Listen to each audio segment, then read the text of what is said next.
Salam saudara-saudari yang dikasihi Tuhan. Tuhan memberkati kita semua. Semoga hari ini kita semua dalam keadaan sehat walafiat, diberikan kekuatan, diberikan cinta sejati, perlindungan, tentu kesehatan jiwa dan raga kita. Kita hari ini bersama sabda Tuhan, bersama firman Tuhan, bersama dengan kasih Allah, kita ingin membuka hati kita, membuka diri kita, membuka telinga kita untuk mendengar sapaan Tuhan hari ini melalui firman-Nya yang kudus yang akan kita dengar dari Injil Lukas bab 18 ayat 9 sampai 14. Saya mengundang kita semua untuk bersama-sama mendengarkan firman Tuhan. Inilah Injil suci menurut Lukas. Dan kepada beberapa orang yang menganggap dirinya benar dan memandang rendah semua orang lain, Yesus mengatakan perumpamaan ini. Ada dua orang pergi ke bait Allah untuk berdoa. Yang seorang adalah Farisi dan yang lain pemungut cukai. Orang Farisi itu berdiri dan berdoa dalam hatinya begini.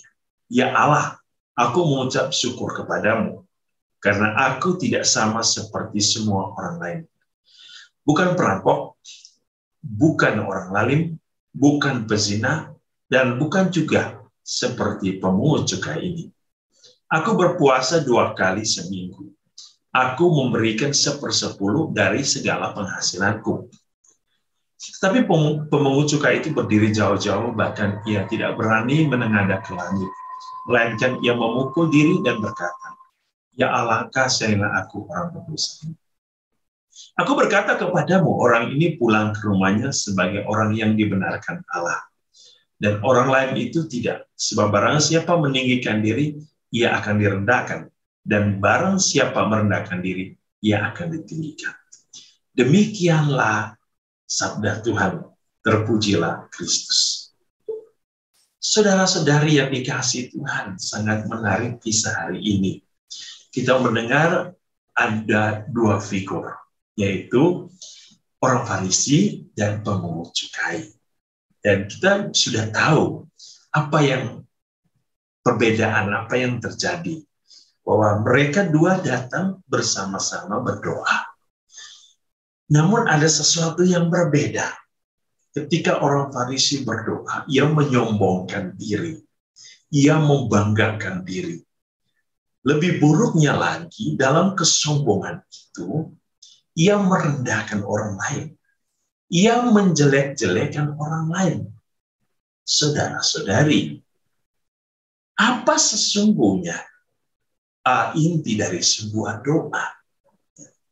Doa pertama-tama yang sebenarnya yang penting dari doa pertama-tama apa?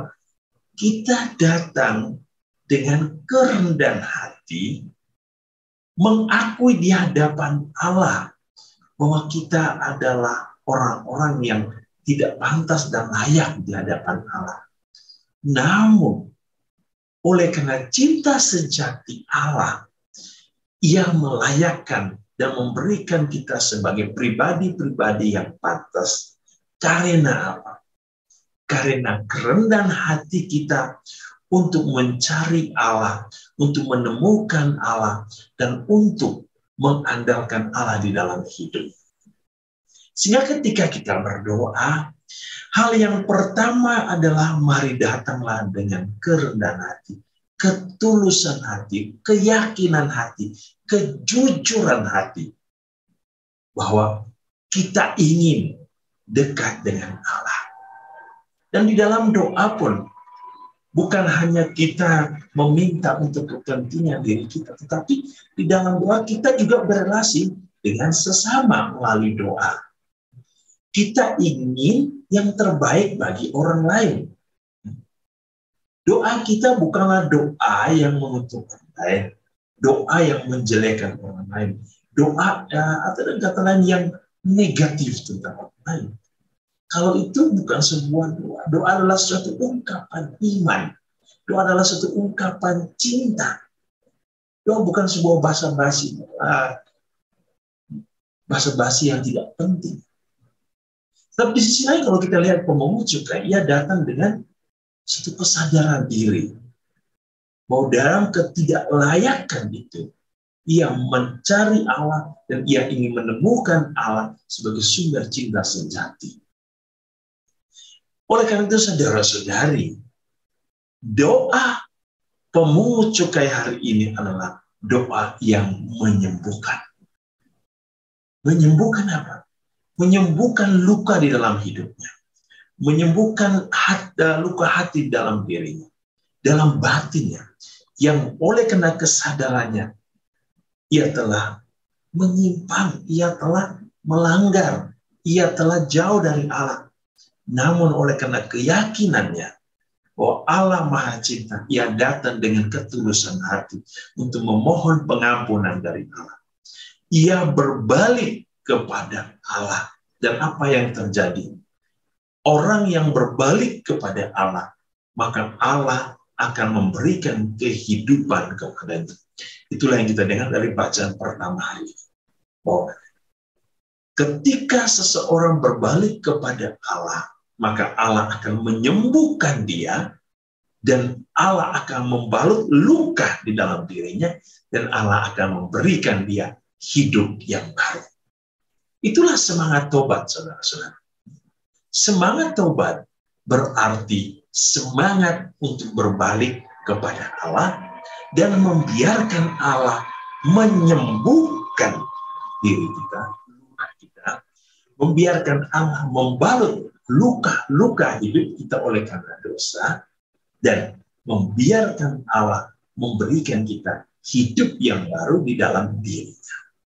Itulah semangat bertobat. Mari saudara-saudari, datang kepada Allah. Kita ingin mengalami suatu pembaharuan dan perubahan dalam diri kita, supaya kita menjadi pribadi yang lebih rendah hati, lebih baik, dan pribadi yang penuh berkat dan rahmat di dalam Allah.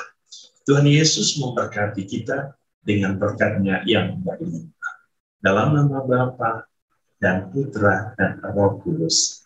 Amin.